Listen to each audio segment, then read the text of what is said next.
on a cover-to-cover Bible journey, and could you imagine my surprise when I read in 1 Chronicles 10 and 2 Kings 9 that Queen of Sheba, I could not believe it. I even turned on the narration and it pronounced it exactly that way, Queen of Sheba, Sheba. First of all, I thought there'd be 2 E's in there. Shows what I know. Second of all, she was real. She was in the Bible. In the mid-1800s, Queen of Sheba was used more as a sarcastic retort and in the context of, well, if you're telling the truth, then I'm the Queen of Sheba. It was used in the context of you couldn't believe what somebody was saying. The connotation of Queen of Sheba changed and totally shifted from the 1800s to the 1900s and into what we have, especially if you're a millennial or even older, you know, when you've heard Queen of Sheba, it has been used in the sense of entitlement.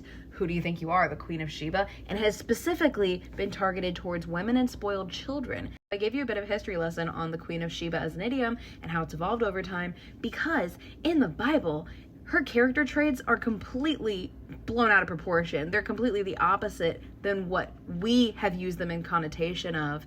And that idiom is completely out of context. A modern idiom we know uses her name to scold someone for being arrogant, demanding, and self-important, which she was not. Queen of Sheba came prepared to King Solomon. She came from her land because she heard of how amazing King Solomon was and how wise he was. And then when she met him, she came with a bunch of questions, right? Bunch of questions, a bunch of gifts, spices, gold, all the things.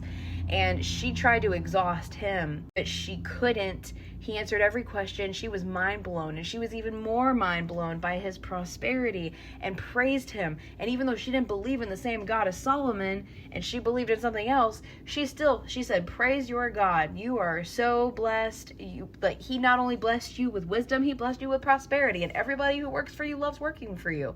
She was not any bit the type of person. Do you understand? She was humble. She had humility. She came open-minded. She was giving. She gave him so much, and she was ready to be wrong. She came. Do you know anybody who really wants to be on their high horse? Would they go to that extent? I'm going to come with gifts. I'm going to come across all this land. I'm going to go see who this person is about. She was so intentional. Poor woman. I'm sure she doesn't actually care, but I feel kind of bad that I've ever used that wrong. Wow. So if you didn't know, now we can be today years old together about this. Wow.